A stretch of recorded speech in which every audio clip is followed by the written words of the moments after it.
Hi నమస్తే. ఇది second video అండి హంపీది. ఇక్కడే టెంపుల్లోనే రియల్గా వినాయకుడే అంటే అలానే కాన్సెప్ట్ చూస్తూనే ఉన్నారు వీళ్ళు. మళ్ళీ ఇంకో చోట బాగుంది కదా, ఆ పిల్లలు చూస్తూనే ఉన్నారు. ప్లీజ్ సపోర్ట్ చేయండి, సబ్స్క్రైబ్ చేసుకోండి. ఇంకా 2 వీడియోస్ వస్తాయి, ఇంకా చూసేయండి. రియల్ వాయిస్గానే ఉంటుంది అక్కడక్కడ. దర్శనం చేసుకున్నాక టెంపుల్లో నుంచి బయటికి వచ్చిన వెంటనే వ్యూ ఇలా ఉంటుందండి. టెంపుల్స్ అక్కడి నుంచి వచ్చిన వెంటనే అన్ని గుళ్ళు కనిపిస్తున్నాయి. అన్ని టెంపుల్స్లో దేవుళ్ళు అయితే లేరు, విగ్రహాలు లేవు. అన్న వ్యూ మాత్రం చాలా బాగుందండి. ఎందుకో శిథిలం చేశారు లోపలన్నీ. అది బ్రిటిష్ వాళ్ళు అంటారు, నాకైతే తెలీదు. మా నాన్న అయితే కొద్దిగా లైట్గా చెప్పాడండి. అయినా చూడడానికి మాత్రం ఏముంది చూడండి. టెంపుల్స్ నుంచి అలా బ్యాక్ సైడ్ నుంచి రావచ్చు. ఏమంటే మేము చెప్పులు వేసుకోలేదు, అన్నీ చిన్న చిన్న రాళ్ళు అన్నీ కుచ్చుకుంటున్నాయి. చాలా బాగుందండి.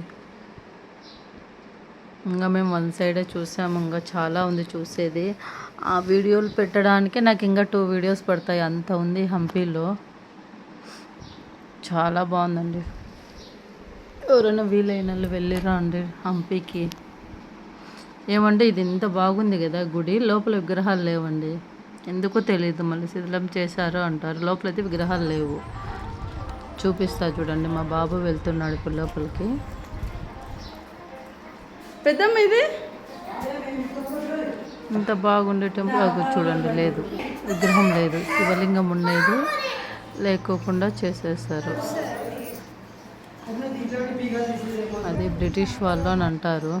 ఇది శ్రీకృష్ణదేవరాయలు కట్టించిన టెంపుల్స్ కదా అండి. ఖచ్చితంగా చూడాల్సిన ప్లేస్ అండి. చాలా బాగుంది.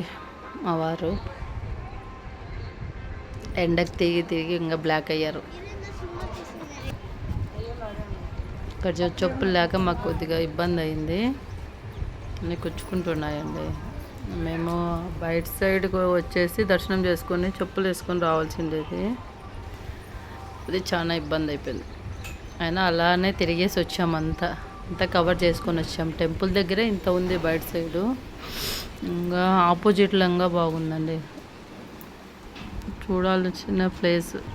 ఇక్కడ అమ్మవారు ఉన్నారండి, గాయత్రీదేవి అమ్మవారు. ఏమంటే లోపలికి వెళ్ళాలో లేదు.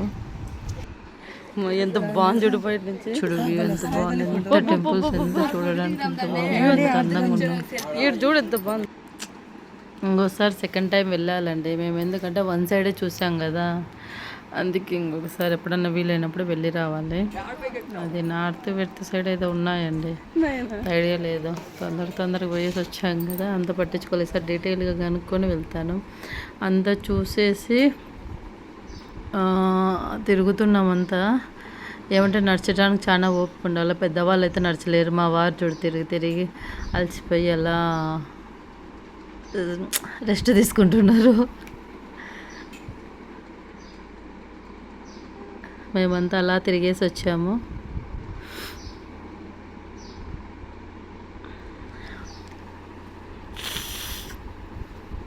అంతా చూస్తున్నాం. అలా పెద్ద అమౌంట్ ఏం పెట్టలే, ఇంత తక్కువ ఖర్చుతోనే బాగా చూసేసి రావచ్చండి. అందరూ వెళ్ళాల్సిన ప్లేసే. అక్కడక్కడ మ్యాప్లు పెట్టారు. మేము విరూపాక్ష టెంపుల్ చూసేసుకొని ఇప్పుడు ఇవన్నీ చూస్తున్నాము అని మాట్లాడుతున్నాము. ఇంకా ఇప్పుడు వెళ్తున్నాము. ఇప్పుడు శివాలయం గుడి వస్తుంది. ఇక్కడ శివుడు తపస్సు చేసిన ప్లేస్ అని అంట. ఇక్కడ చూపిస్తాను చూడండి. ఈ ప్లేస్లో తపస్సు చేశారంట శివుడు అని అన్నారు. చాలా బాగుందండి. నాకైతే ఇక్కడ చూసినంతసేపు చందమామ మూవీనే గుర్తొస్తుంది. దేవుడి చెట్టు చూడండి ఎంత బాగా తీసిన ప్లేసెస్ ఎక్కువ గుర్తొస్తున్నాయి. చాలా బాగుంది. ఏమంటే మా లక్ ఏమంటే ఆ రోజు ఎండ లేదు, ఎక్కువ వేడి లేదు. బాగా నడుచుకుంటూ వెళ్ళాము, చెప్పులు లేకుండా బాగా తిరిగేసాము. ఫుల్ ఎండలో అంటే తిరగడానికి కష్టమే అండి, చెప్పులు లేకోకుండా. బాగా ఎంజాయ్ చేస్తూ తిరిగామంతా.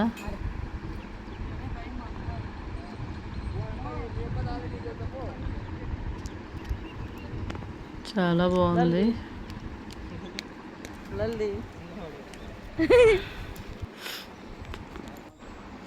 ఇంకా 2 వీడియోస్ వస్తాయండి, ఇంకా ఉన్నాయి. ఇదంతా టెంపుల్ బయట నుంచి అలా బ్యాక్ సైడ్ నుంచి వచ్చినప్పటి నుంచి వేరే ఆమె గుళ్ళో ఉన్న వాళ్ళే ఇక్కడ బ్యాక్ సైడ్ నుంచి వెళ్ళొచ్చు అంటే అలా వచ్చేసాం. ఇప్పుడు అంతా కవర్ చేసుకుని అంతా గుళ్ళు కవర్ చేసుకొని ఇప్పుడు కిందికి వస్తున్నాం. చూడండి, అవన్నీ టెంపుల్స్. ఇది విరూపాక్షి టెంపుల్. ఈ చుట్టూ ఇక్కడంతా అవుట్ సైడ్ కొద్ది హైట్ మీదే ఉంటాయి గుళ్ళన్నీ. అవన్నీ కవర్ చేసుకొని వచ్చాము. ఇప్పుడు అదిగోండి, ఇప్పుడు మరి మనము రిటర్న్ వెళ్ళేది గుడి దగ్గర నుంచి అవుట్ సైడ్ బయట పక్క స్టెప్స్ ఉంటాయి, అలా దిగేసి వెళ్ళాలి. ఇక్కడ చూడండి పక్షులన్నీ ఎలా తిరుగుతున్నాయో టెంపుల్ చుట్టూ. ఈ విరూపాక్షి టెంపుల్లో ఒకటి ఉందండి స్పెషల్. అది గోపురం అనేది రివర్స్గా పడుతుంది, అది లోపల ఉంటుంది, చూపిస్తారు. ఆ నీడ అనేది రివర్స్ పడుతుంది.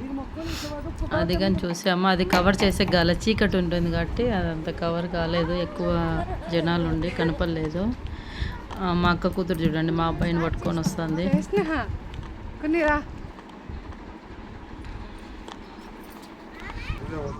ప్లీజ్ సబ్స్క్రైబ్ చేసుకోండి, లైక్ చేయండి, సపోర్ట్ చేయండి.